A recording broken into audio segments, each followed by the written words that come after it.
Assalamualaikum warahmatullahi wabarakatuh. Waalaikumsalam warahmatullahi wabarakatuh. Alhamdulillahirabbil alamin. Assalatu wassalamu ala Rasulillah wa ala alihi wa sahbihi wa man walah. Yang sama-sama kami hormati Bapak Dr. Ali Mursyid MAG selaku narasumber pasaran Ramadan pada pagi hari ini. Dan tak lupa teman-teman pendidikan agama Islam yang saya banggakan. Alhamdulillah, pada kesempatan yang penuh berkah ini, kita diberikan kesempatan untuk sama-sama mendengarkan ceramah dari Bapak Ali Mursyid. Sebelum kita memulai kajian pada pagi hari ini, marilah sama-sama kita niatkan agar ilmu yang diberikan oleh guru kita dapat bermanfaat dan dapat kita amalkan pada kehidupan sehari-hari. Ala hadhihi niyah wa likulli niyatin sholihah wa ila hadratin Nabiul Mustafa Muhammad sallallahu alaihi wasallam. Al-Fatihah. A'udzu billahi minasyaitonir rajim. Bismillahirrahmanirrahim.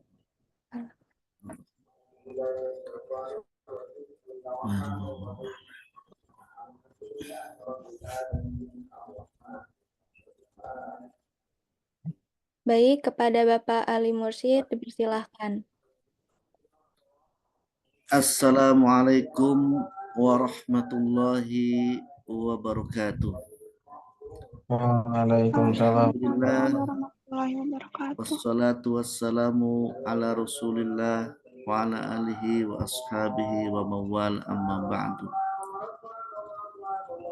Qala Allah Ta'ala fil Qur'anihil Karim.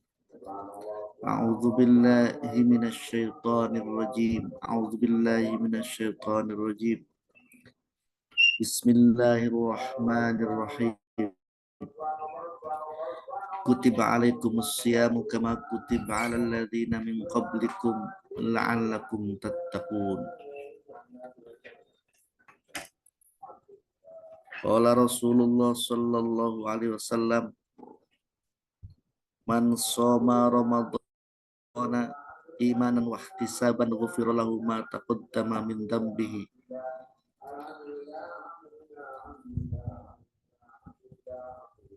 Amma ba'du.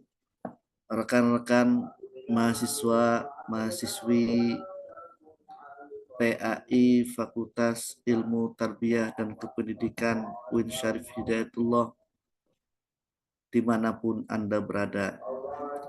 Mari pertama-tama kita syukuri bahwa hari ini, pagi ini, detik ini, kita masih diberi kesehatan, masih diberi kesempatan. Oh, ada Kiai Haji Lutfi ini rupanya. Masih diberi kesehatan, masih diberi kesempatan untuk hidup, untuk menghirup udara Allah, untuk menjalankan kegiatan sehari-hari. Salawat dan salam kita panjatkan kepada Nabi besar Muhammad sallallahu alaihi wasallam yang dengan petunjuknya, dengan Islam, kita menjalani hidup hari-hari ini bisa taat, melaksanakan ibadah puasa, bersahur, bersolat jamaah, lalu kita mengikuti kuliah Ramadan kali ini. Pada pertemuan yang lalu kita atau saya menjelaskan tentang hikmah Ramadan dari sisi kesehatan. Bahwa Ramadan atau puasa nyatanya bukan Ramadan yang membutuhkan kita. Walaupun Allah mewajibkan itu pada kita, tetapi sesungguhnya kitalah yang butuh puasa. Kitalah yang butuh Ramadan. Kitalah yang butuh Ramadan. Saya sudah menyatakan kepada Fatimah kayaknya, kalau ceramah Ramadan ini diisi ceramah model ceramah seperti biasanya, maka itu tidak ada unik-uniknya ya. Kalau umpamanya saya dasarkan pada kitab pula ya. Kalau pada kemarin di Kamis pagi kemarin minggu yang lalu Saya hanya bicara-bicara begini. Izinkan saya membuka kitab kalau sekarang ya, membuka kitab tentang hikmatut tasyri. Hikmah atau ada manfaat apa sehingga Allah mewajibkan kita untuk puasa bulan Ramadan. Karena itu pertanyaan paling esensial ya. Ada ayah bertanya pada bapaknya, untuk apa kita berlapar-lapar puasa? Di siang hari, di malam hari. Di malam hari kita boleh makan, di siang hari nggak makan. Yang biasanya boleh makan dan minum siang hari nggak boleh. Ada satu kitab menarik, sebetulnya Anda bisa beli ya, tetapi nanti promo nih.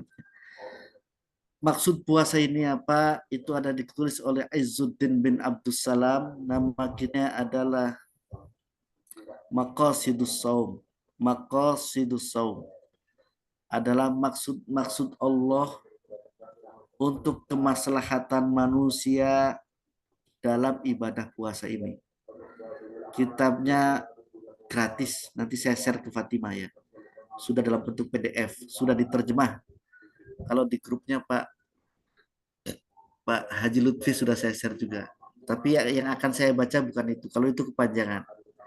Yang saya akan baca dari kitab ini,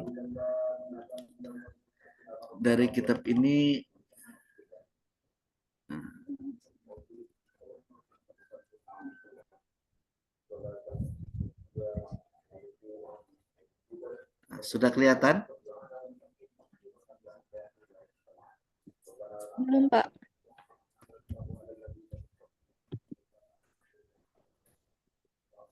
Nah, Sudah. sudah, Pak.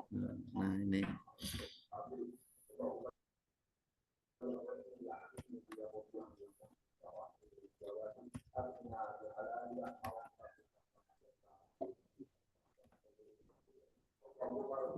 Sebentar. Ya.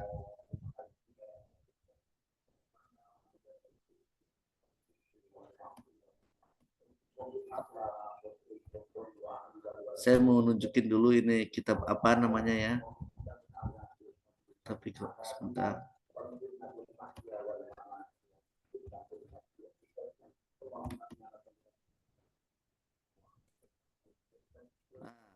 Ini namanya nih. Judulnya Rawa'iul Bayan fi Tafsir Ayatil Ahkam Minal Quran. Rawa'i itu artinya jamak dari ra'i. Ra'i itu thayyib. Jadi sebaik-baiknya penjelasan di dalam menafsirkan ayat-ayat hukum. Nah, jadi kenapa kita dihukumi puasa Ramadan itu wajib dijelaskan dengan pendekatan maqasidi, yaitu pendekatan maksud Allah itu apa? Karena dalam setiap syariat yang kita terima,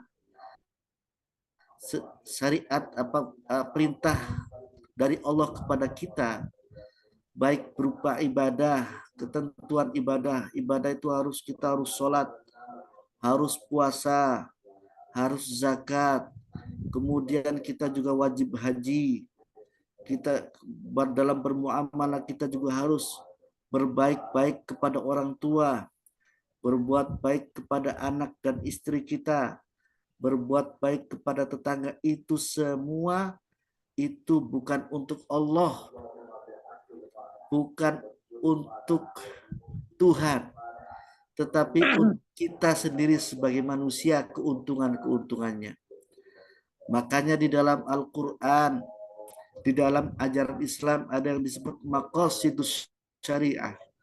Maqasidus syariah adalah maksud-maksud Allah di balik syariat yang diwajibkan Allah kepada kita. Maksudnya apa?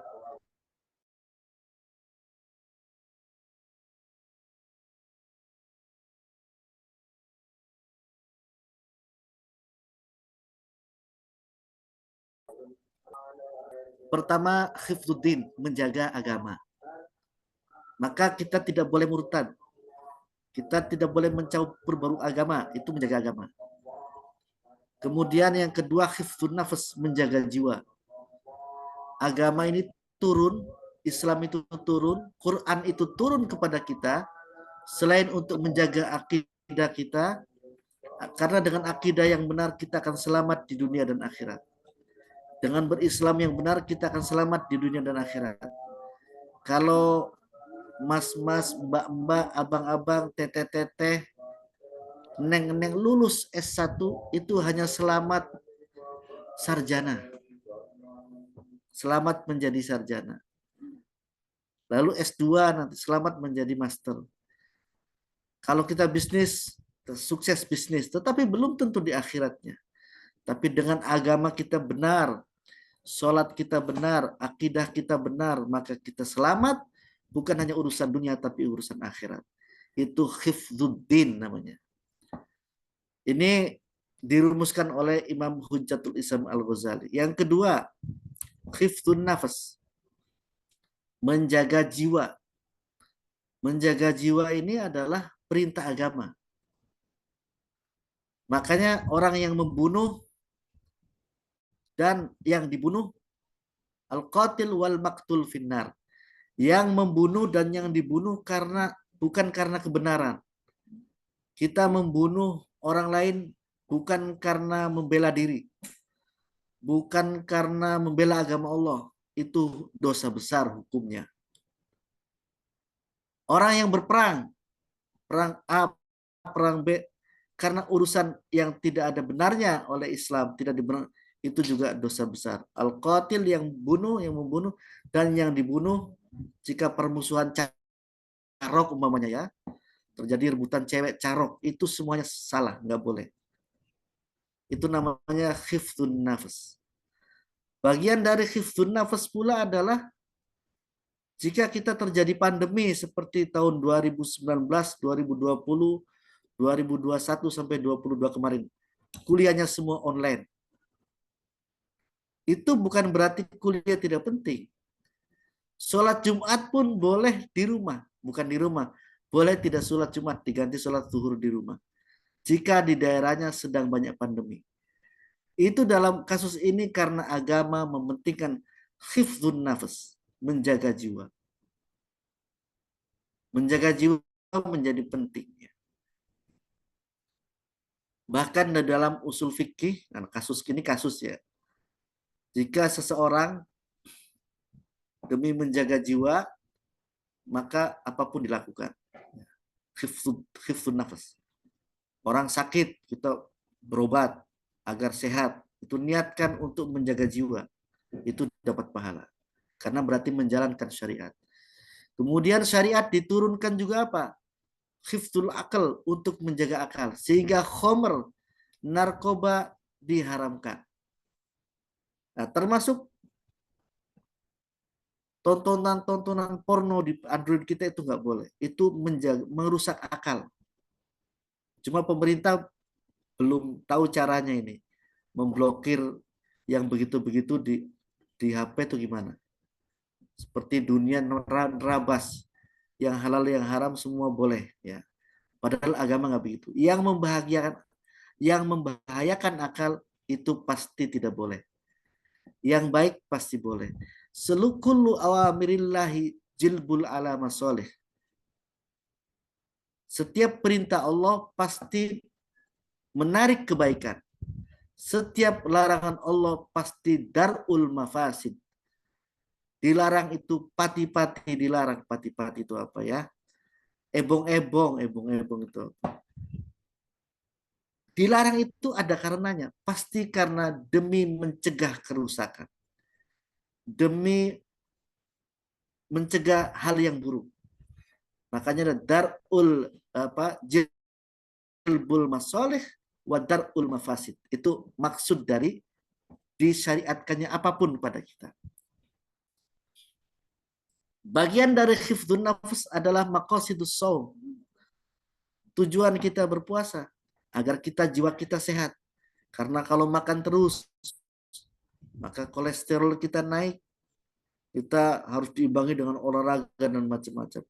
Salah satu pengimbangan agar kita sehat adalah sering-seringlah berpuasa. Karena itu Islam melatih kita dengan kutiba alaikumus siyamu kama kutiba alladzina min qablikum la'allakum tattaqun.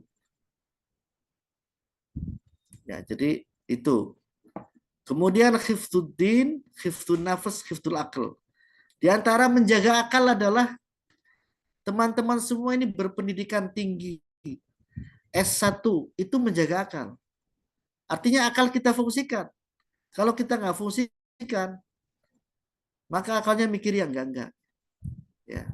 Di antara menjaga akal adalah teman-teman rajin-rajinlah membaca buku. Rajin-rajinlah berdiskusi, itu menjaga akal. Namanya mensyukuri kesehatan akal kita. Menjaga akal. Di antara menjaga akal adalah kalau sedang nulis skripsi tidak pakai joki. Nah, menjaga akal itu. Pakai joki itu menghina diri sendiri. Ya, pakai joki itu menghina diri sendiri. Joki murah, bukan murah. Sekarang diiklankan dengan murah mareh. Nah, sebetulnya siapapun bisa melakukan menulis skripsi. Ya. Semuanya bisa. Yang nggak bisa, yang nggak dilakonin. Tidak sudah minder duluan. Semuanya bisa. Pembimbing kalian rewel, cuek saja. Yang penting kalian kerjakan. Berkali-kali bimbingan, nanti kasihan juga pembimbingnya. ACC lah gitu ya. 8 kali, sampai 12 kali, sampai 15 kali menghadap pembimbing. Nah, kalian kerjakan yang benar skripsinya. Itu diantara menjaga akal. Kemudian melakukan kajian-kajian seperti ini juga menjaga akal. Jadi khifduddin, khifdun nafas, khifdul akal. Lalu khifdun nasl, menjaga khifdul akal, khifdul mal, menjaga harta. Menjaga harta karena itu disyariatkannya. Tidak boleh mencuri, larangan mencuri. Wasariqu wasariqatu faqta'u aydiyahuma. Laki-laki pencuri dan perempuan pencuri, potonglah kedua tangannya. Dalam syariat cukup tegas, kalau mencuri potong. Di kita nih nggak potong. Korupsi ribuan triliun, 300 triliun nggak potong, malah kabur. Ya. Saya setuju, saya bagian orang yang setuju kalau korupsi ditindak keras. Kembalikan aja pakai syariat Islam. Itu takut semua kayaknya, potong. Atau pakai orang gaya orang Cina itu. Kayak Korea Utara, bunuh langsung. Tahun ini semua harus lapor kekayaan. Laporkan dengan jujur, korupsi atau tidak. Kalau korupsi masih diampuni, kalau tahun depan diperiksa masih korupsi, dibunuh semua.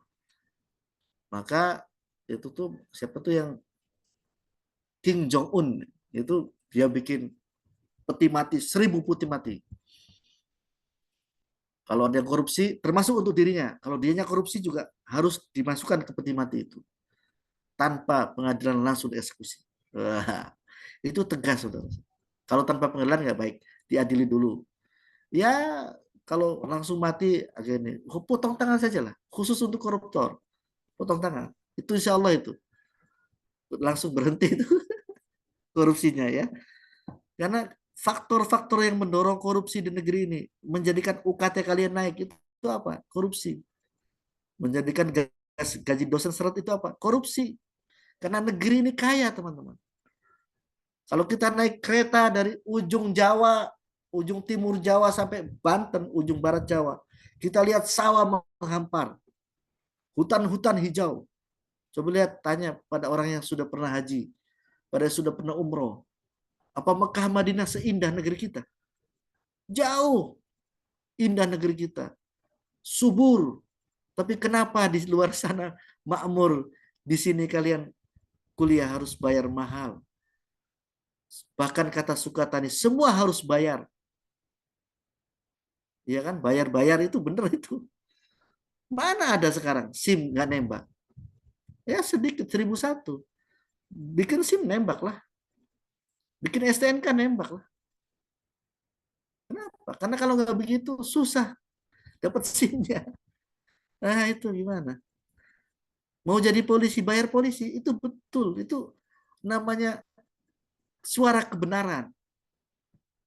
Yang dilakukan Sukatani itu melaksanakan Qulil haqqa walau kana murra. Katakan yang benar walaupun itu pahit. Sekarang mana buktinya? Apa ada perbaikan dari polisi? Nah, ini ya. Kita nggak usah ngerasani polisi. Kita lagi Ramadan. Astagfirullahaladzim ya. Tapi betul itu teman-teman. Di antara syariat ini turun itu untuk kebaikan kita. Untuk kebaikan masyarakat. Untuk kebaikan umat Islam. Di antaranya kita nggak boleh saling mencuri. Quran jelas, syariat jelas, potong tangan. Hanya memang pelaksananya di beberapa negara agak sulit, di negeri ini juga sulit ya. Aceh, menurut Aceh juga potong tangan kayaknya nggak ada. Nah, paling tidak kalau tidak potong tangan, tindak secara tegas.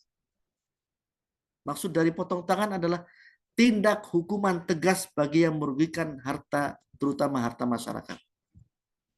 Itu khiftul mal. Kita hitung tadi, khiftuddin, khifdun nafas, khiftul akal, khiftul mal. Yang kelima, khifdun nasl. Menjaga keturunan. Menjaga keturunan, maka dilarang, diharamkan berzina. Wala taqrabuz zina innahu kana fahisha. Wala taqrabuz, dilarang berzina. Oh, yang enak-enak kok dilarang. Nah, itu. Kalau itu tidak dilarang, maka akan terjadi hubungan seks bebas. Dan kita membuktikan, sejarah umat manusia membuktikan seks bebas itu yang menyebabkan banyaknya penyakit menular seksual yang berbahaya, yang sampai hari ini belum ada obatnya. AIDS itu ya, virus AIDS. Virus yang bisa membahayakan apa kekebalan manusia. Jadi kalau sudah kena AIDS tidak ada obatnya. Seserem itu tetap saja hubungan seks bebas tidak bisa terbentuk. Tetapi Allah menyarankan jangan berzina. Kalau kamu tertarik dengan lawan jenismu, usahakan menikah. Menikahlah, bukan berzina. Ya. Yang dilarang kan itunya, Pak. Dalam Quran itu walang taqrabuz zina. Yang dilarang kan deketin, Pak. Kalau zina kan mungkin boleh. Nggak boleh. Itu deketin aja nggak boleh, apalagi melakukan. Ya. Nah itu. Ini juga sulit. Nyatanya dalam kehidupan sehari-hari sulit. Karena baik internet dan lain-lain mengarah ke situ semua. Maka banyak kita saksikan di televisi, di media sosial, anak SD sudah melakukan pergaulan bebas. Anak SD memerkosa temannya. Anak SD. Taunya dari mana? Ya dari internet. Dari HP-nya. Ingat kembali bahwa dalam Islam ada larangan wala taqrabuz zina. Nah, berarti larangan untuk berzina itu keuntungannya untuk siapa? Bukan untuk kita, bukan untuk Allah, untuk manusia sendiri. Itu yang digagas oleh Imam Ghazali ada 5. Pertama, khiftuddin. Kedua, khiftul akal, menjaga akal. Kelima, khiftuddin. Syariat diturunkan untuk menjaga agama. Yang kedua, syariat diturunkan untuk menjaga akal, agar akal kita tetap normal, sehat. Yang kedua, khiftuddin, menjaga agama. Yang ketiga, khiftul akal. Yang keempat, menjaga harta. Yang kelima, menjaga keturunan. Kemudian oleh ulama berikutnya, At-Tahir bin Ashur dari Tunis, yang menulis kitab Tahrir wa Tanwir 16 jilid, menuliskan, menambahkan khifzul ird, menjaga harga diri. Menjaga harga diri umat Islam. Itu juga syariat diturunkan. Maka terjadi jihad, terjadi kita harus membela Palestina, itu demi menjaga harga diri umat Islam. Ya, kita juga harus menjaga harga diri kita. Kalau jangan merendahkan ya, kita harus pede. Anda sarjana dari UIN, ya walaupun nanti ditanya oleh masyarakat UIN itu apanya madrasah ya, nah, itu tetap harus pede itu. UIN itu sarjana yang Islami, yang bisa melakukan apapun. Kira-kira begitu ya. Anda butuh kerja apa, saya siap. Tapi jangan bilang, udah kerja apa sajalah, yang penting halal. Anda harus punya harga diri itu. Karena Islam mengajarkan harga diri umat Islam dan harga diri kita. Antumul mukmin apa? Antumul a'launa in kuntum mukminin. Kamu semua wahai umat Islam al-a'laun. Sesungguhnya umat yang tinggi in kuntum mukminin jika kalian percaya diri. Al-Islamu ya'lu wa la yu'la alaih. Islam itu tinggi dan tidak ada tinggi dari Islam. Karena itu tegaklah. Seperti pendiri bangsa ini Soekarno-Hatta yang tegak di depan PBB dengan peci hitamnya, dengan bacaan Qur'annya, dengan assalamualaikumnya, walaupun dia bukan dari bangsa Arab. Itu artinya percaya diri. Bagaimana orang percaya kita kalau kita sendiri tidak percaya diri?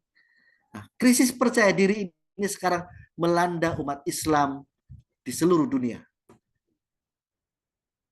Krisis percaya diri. Umat Islam tidak lagi pede sebagai bangsa terbaik. Padahal khair umat itu nggak pede lagi. Seolah-olah bangsa terbaik itu adalah Eropa. Seolah-olah bangsa terbaik itu adalah Barat. Seolah-olah bangsa terdidik itu adalah Barat. Yang menghargai gender, menghargai hak asasi manusia. Berpendidikan tinggi itu seolah-olah harus Barat. Islam nggak ada apa-apanya. Lawan saudara. Karena memang nyatanya yang mengkaji Islam sekarang para orientalis mengkaji Islam. Menciptakan buku-buku Islam. Kamus Munjid. Itu dari orientalis. Banyak karya-karya yang kita pakai itu dari orientalis. Tidak ada masalah kalau tidak menghinakan umat Islam. Maka Anda sebagai calon-calon sarjana harus bangkit. Bela Islam dan bela bangsa ini. Dengan penuh harga diri.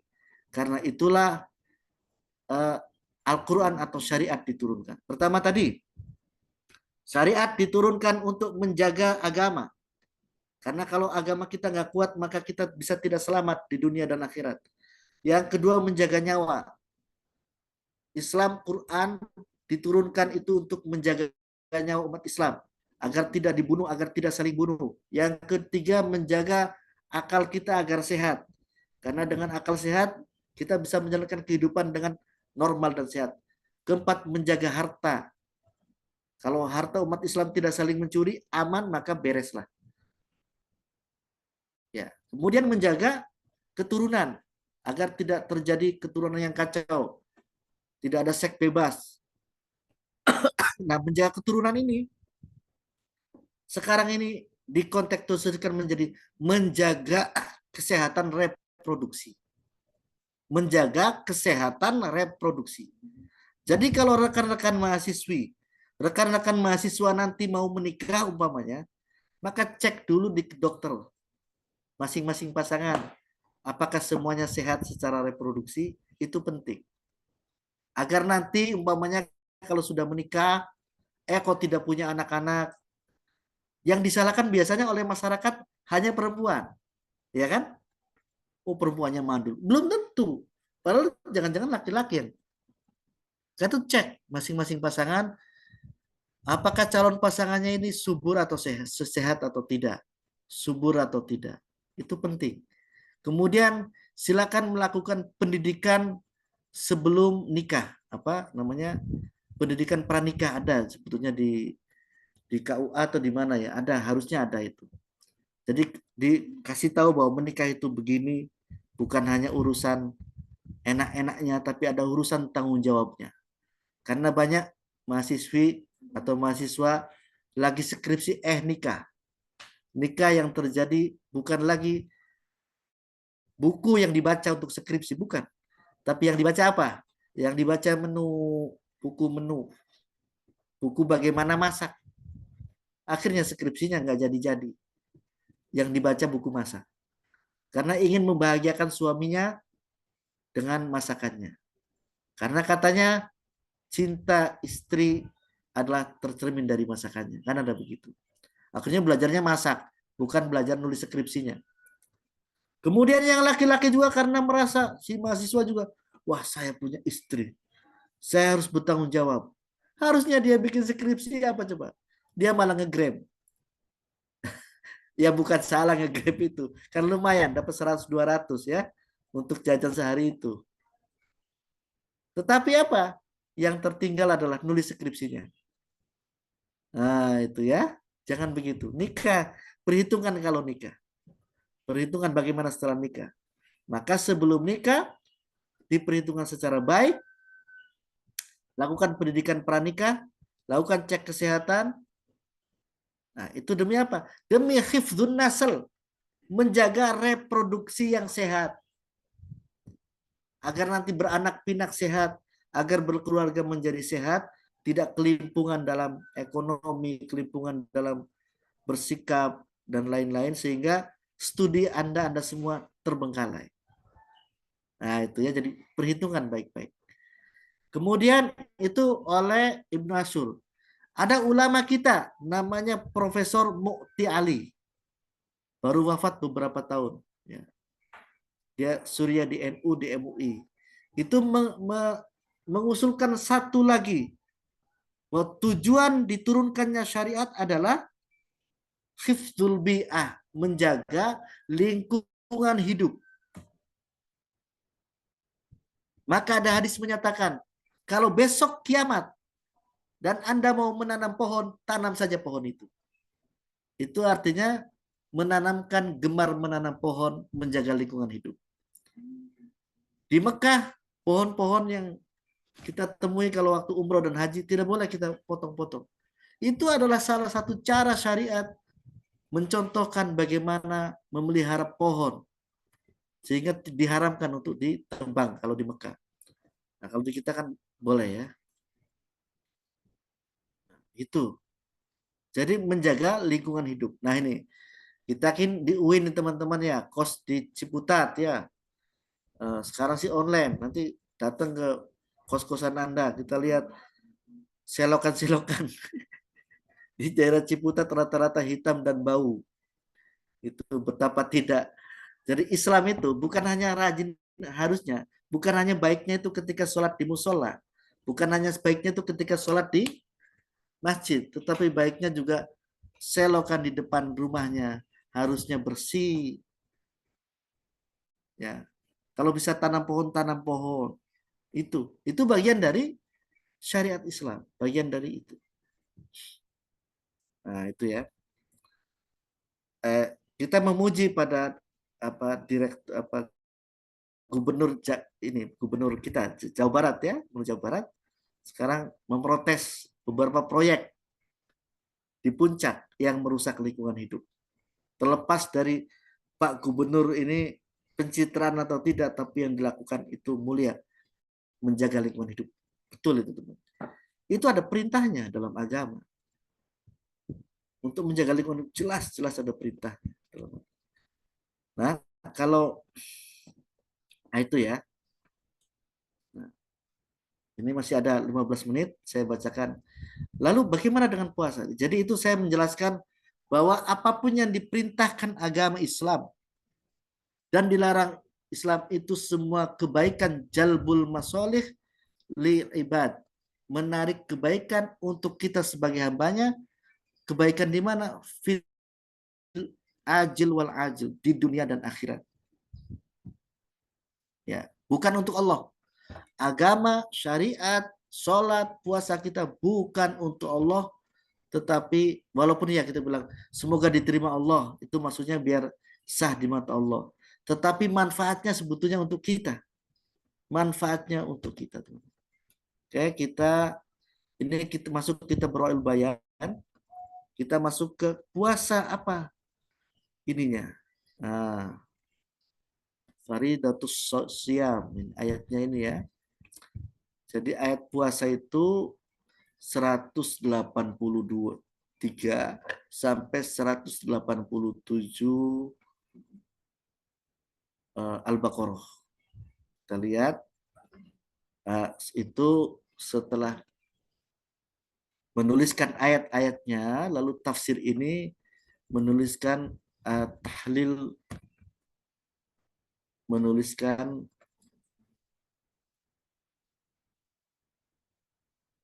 at-tahlil al-lafzi, analisa lafaz. Apa itu saum? Nah, itu kita nggak usah bahas di sini. Panjang waktunya ya. Analisis kebahasaan, lalu kita langsung saja pada hikmatut tasyri'nya.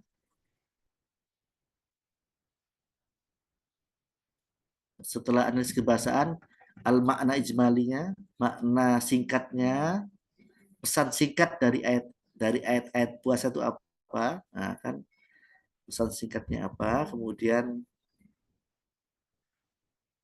ada sebab nuzulnya, konteks turunnya ayat-ayat puasa itu apa? Kayak kita nggak usah baca. Kalau Anda tertarik, silakan baca sendiri. Nah, kitabnya namanya Rawa'iul Bayan fi Tafsir Ayatil Ahkam. Penjelasan yang menarik di dalam menjelaskan ayat-ayat hukum. Kemudian berikutnya wujuhul qiraat, perbedaan cara baca ya. Wa 'alal ladzina yutiqunahu, ada wa 'alal ladzina yutawwiqunahu, nah gitu-gitu ya. Faman tatawwa'a faman yatawwa'a, nah, itu ada dijelaskan di sini. Kemudian wujul i'rab, penjelasan i'rabnya.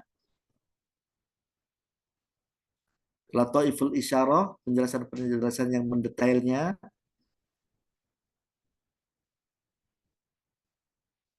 Kemudian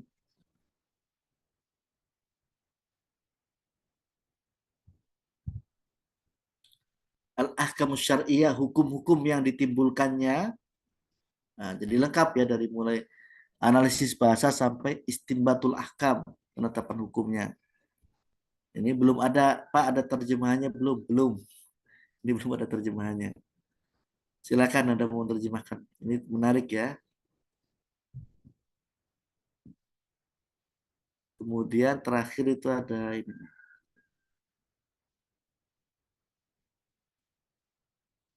Terus pelan-pelan.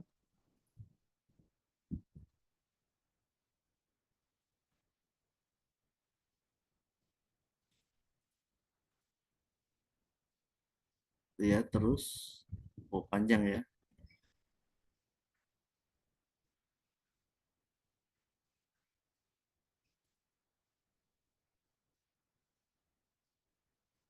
Ya, terus.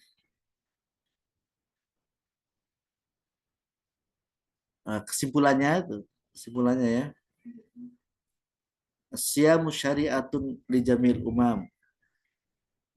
Somu madrasatun. Ya, kesimpulan dari tafsir ini. Kemudian di akhir hikmatut tasyri'. Hikmah disyariatkannya puasa. Nah, saya bacakan mimma la syakka fihi anna shawma lahu fawaidun jalilah. Ghafala anhal jahilun. Fara'au fihi tajwi'an li nafsi wa irhaqan lil jasad wa kabtan lil khuriyah la da'iya lahu wa la mubarrar li'annahu ta'dzib lil badani duna faidatin au jadwi. Jadi kalau Anda bingung bacanya li'annahu ta'dziba ta'dzibi ta'dzib, ini aja li'annahu ta'dzib lil badani itu udah faedah. Mimma la syakka, tidak diragukan fihi mimma la syakka fihi, tidak diragukan lagi anna shoma lahu fawaid, bahwa sesungguhnya puasa itu mempunyai beberapa faidah, beberapa hikmah. Ghafala anhal jahilun, yang dilupakan orang-orang yang bodoh. Faro'a fihi tajwi'an lin nafsi, orang-orang yang bodoh atau tidak mengerti itu merasa bahwa puasa itu hanya untuk bikin lapar saja. Wa irhaqal lil jasadi, dan menyebabkan jasad atau badan kita ini merana. Wa kabtalil khuriyah, dan kita tidak bebas makan minum di siang hari. La da'iya lahu wa la mubarrar, tidak ada baik-baiknya dan tidak ada yang bisa membenarkan kebaikan puasa. Ini orang umum. Orang kalau tidak mengerti bahwa puasa ini baik bagi kita semua, merasanya akan begitu. Merasanya puasa ini bikin lapar aja, bikin kerja nggak fokus saja. Nah itu. Li'annahu ta'dziba lil badani duna faidatin au jadwin. Karena puasa itu hanya bikin badan kita merasa tersiksa saja, yang tidak ada faedahnya itu. Itu menurut orang jahilun, menurut orang yang tidak mengerti hikmahnya puasa. Wa arafas sirra hikmatu al-uqala wal ulama'u fadraku ba'da fawaidihi wa asrarihi. Tetapi orang-orang yang berakal seperti rekan-rekan ini, mahasiswa ini kan IQ-nya hebat-hebat. Wal ulama dan para intelektual arrafa sirra hikmati akan mengetahui rahasia-rahasia, hikmah-hikmah, manfaat-manfaat yang ada dalam puasa. Fa'adraku ba'da fawaidihi wa asrarihi. Maka mereka juga akan menemukan faedah-faedah dan rahasia-rahasia yang menyala di balik puasa. Wa aidum fi dzalika al-attiba wa ayadum fi dzalika, dan hal ini dikuatkan fi dzalika di dalam manfaat puasa itu dikuatkan oleh al-attiba, oleh para dokter. Tabib zamannya attiba, para dokter. Para dokter ahli medis itu meyakini, menemukan berdasarkan riset-riset kedokteran bahwa puasa memberikan manfaat yang luar biasa bagi kesehatan kita. Fara'au fis siyami a'zama ilaj. Para ahli kedokteran itu melihat berdasarkan hasil penelitian mereka, fis siyami a'zamu ilaj. Di dalam puasa itu ada obat yang paling hebat. Wa khairun wiqayah, dan bisa menjaga kesehatan dengan baik. Wa anjahu dawa'i li katsirin minal amradil jasadiyah, dan bisa menjadi obat yang manjur bagi beberapa penyakit jasmani. Allati la yanfa'u fiha illal hamiyal kamilah. Ya, jadi gitu. Wal inqita' anit tama wasyarab muddat zaman. Dan pengobatan jasmani ini menurut kedokteran bisa diperoleh dengan cara menghentikan makan. Stop makan, wasyarab, stop minum, muddatan minaz zaman, dalam beberapa waktu. Jadi pencernaan kita, badan kita tidak terus-menerus bekerja, istirahat. Dengan puasa lambung kita istirahat. Dengan tidak minum ginjal kita istirahat. Peredaran darah kita baik, detak jantung kita pun membaik. Jadi bukan hanya dengan olahraga, tetapi dengan menstop tidak makan dan tidak minum dalam beberapa waktu. Yaitu puasa maksudnya. Walasnal an yusaddadu ma'rifatal fawaidis sihhiyah lisyam. Kita ini bukan walasnal an, kita sekarang bukan hanya mau meningkatkan pengetahuan kita mengenai faidah-faidah, mengenai khasiat-khasiat puasa untuk kesehatan. Fa inna dzalika marji'uhu li ahli ikhtisasi minal attiba. Karena hal itu menjadi ranah bagi para dokter. Nah, karena penulis kitab ini merasa bukan dokter ya, ulama saja. Tapi dia tahu bahwa menurut para dokter puasa itu baik semua. Karena ada beberapa penyakit yang sembuh justru dengan stop makan dan stop minum. Bukan diobati, tapi stop makan, stop minum. Walakin ya sama ya, kita minggu kemarin kita singgung bahwa dengan stop makan, stop minum 12 jam, maka detak jantung kita menjadi normal. Anda yang punya hipertensi, silakan nanti kalau habis tidur siang dan puasa, cek tensi darahnya pasti lebih normal. Itu tidak bisa dipungkiri. Ya, biasanya minum amlodipin, minum ini nggak minum pun nggak apa-apa kalau pas bulan puasa. Lebih normal. Yang kedua, detak jantung lebih normal. Yang ketiga, gula darah lebih normal. Yang keempat, kolesterol lebih normal. Asam urat lebih normal. Ini penyakit-penyakit degeneratif. Gula darah, asam urat, kolesterol, darah tinggi. Ini sekarang ini melanda semua orang. Bukan hanya generasi tua, yang muda-muda juga sudah mulai nampak. Kalian mungkin ketika berlaptop, ngetik beberapa jam, sering terasa gak enak kaki, ternyata cek asam uratnya tinggi. Nah, silakan berpuasa, itu akan berkurang. Itu real, bukan omon-omon ya, itu beneran. Walakin lana yusaddadu ta'rifa ala ba'dil hikam ar-ruhiyah. Tetapi kata Ali As-Sabuni dalam kitab ini, kami akan menjelaskan ba'dul hikam ar-ruhiyah, sebagian hikmah-hikmah ruhani allati hiyal asas li tasyri'is siyam, yang menjadi dasar pensyariatan puasa. Jadi syariat puasa ini manfaatnya bukan hanya untuk kesehatan jasmani. Kalau itu kesehatan jasmani yang bisa ditimbulkan oleh puasa itu terbukti secara kedokteran. Dan kita semua butuh. Selain iman Islam, pertama-tama dalam hidup ini adalah sehat jasmani. Dan puasa Allah mewajibkan pada kita, tapi sesungguhnya manfaatnya untuk kesehatan kita. Nah, selain kesehatan jasmani, di dalam puasa juga ada kesehatan ruhani. Karena jasmaninya sehat, badannya sehat. Tapi kalau kita ODGJ bagaimana? Ada channel kan ya? Ada channel tuh di YouTube apa di mana? Ada orang yang selalu memperhatikan ODGJ, apa channelnya itu? Dia mencari orang dengan gangguan jiwa di jalan-jalan lalu diurusin. Itu orangnya sehat, secara fisik sehat ya. Tidak kena penyakit jantung, tidak kena penyakit stroke, sehat. Tetapi akalnya, ruhaninya terganggu. Ketika akal terganggu, maka jadi tidak sehat. Nah, puasa ini lengkap. Selain mengobati penyakit jasmani, juga bisa menyebabkan ruhani kita lebih sehat. Fa inna Allah azza wa jalla ma syara'al ibadat. Allah yang Maha Agung tidak akan mensyariatkan ibadah-ibadah illa liyarbiya fil insan, kecuali untuk tujuan mendidik manusia.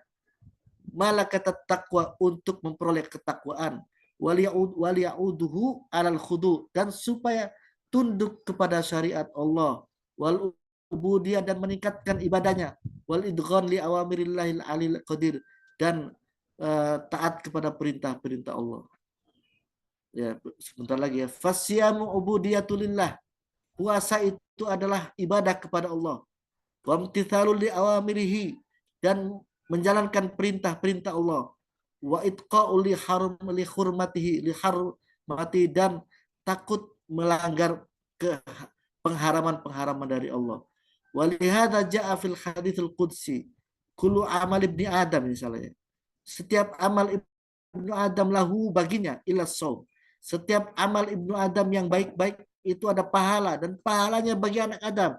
Illa shaum, kecuali puasa. Kenapa puasa kok tidak dihitung-hitung pahalanya?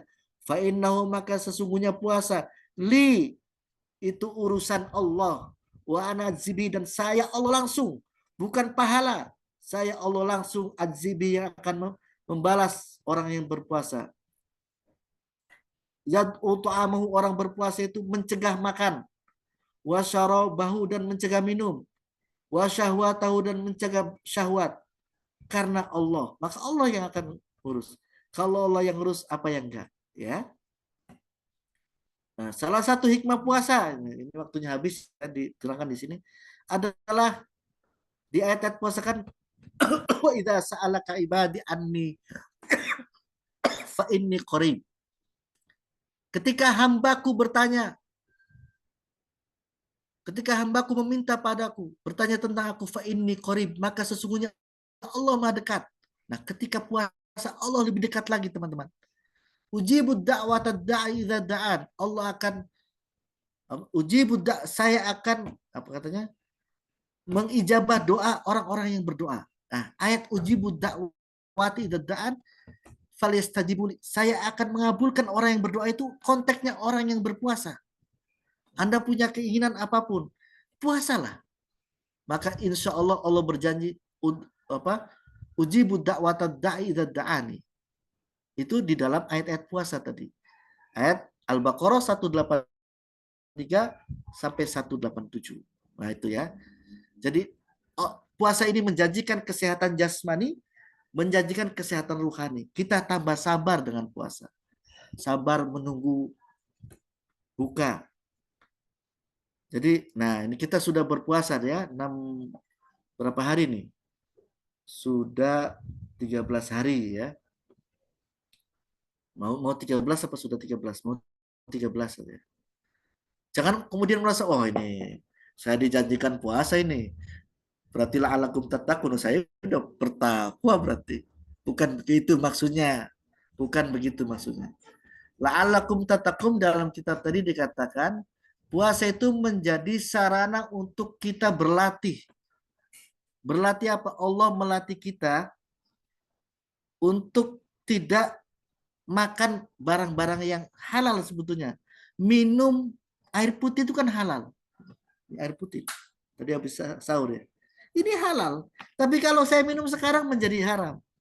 Nggak boleh. Karena saya berpuasa. Karena kalian berpuasa. Makan nanti habis kuliah mengerjakan makalah kan capek ya. Enaknya makan siang tuh ya. Tapi itu kan halal. Tapi kita diharamkan di bulan puasa. Yang halal diharamkan. Dan yang tahu kita melanggar atau enggak hanya Anda sendiri dan Allah. Nggak ada pengawasan. Nggak ada pengawasan orang tua. Yang ada adalah kita sendiri.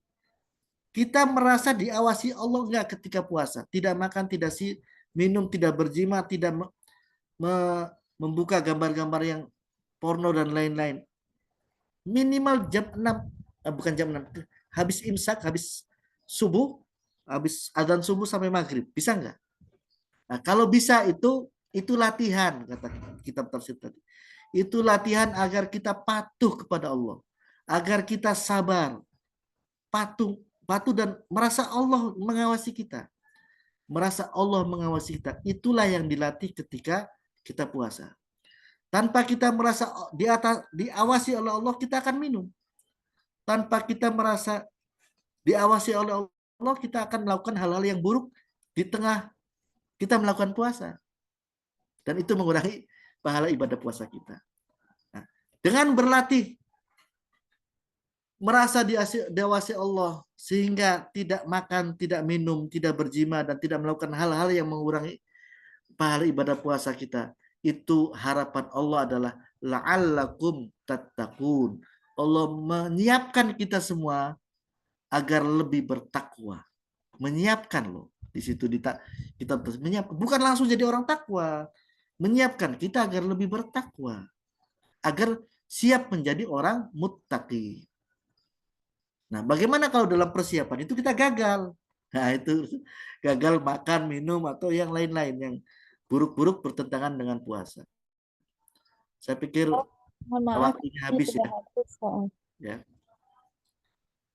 Karena waktunya habis, walafu minkum, ini semoga apa yang saya sampaikan itu menjadi nasihat, terutama bagi diri saya sendiri, usikum wa nafsi bitaqwallah, dan kepada teman-teman semua, dengan puasa ini justru kita menjadi produktif, menjadi lebih semangat, menjadi lebih sukses karena kita tahu puasa manfaatnya luar biasa buat kita, bukan untuk membebani kita. Allah mewajibkan ini bukan untuk membuat kita susah, tapi menjadikan kita sehat jasmani, ruhani, dan kita semakin semangat meraih kesuksesan dunia akhirat. Semangat, semangat, semangat. Walafu minkum. Assalamualaikum warahmatullahi wabarakatuh. Waalaikumsalam Waalaikumsalam warahmatullahi warahmatullahi wabarakatuh. wabarakatuh.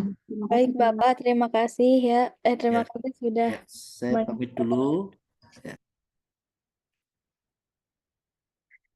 Untuk teman-teman, jangan lupa mengisi link absen ya. Link absen ada di kolom komentar. Link absen juga akan ditutup pada jam 6:30, jadi jangan lupa untuk diisi. Terima kasih.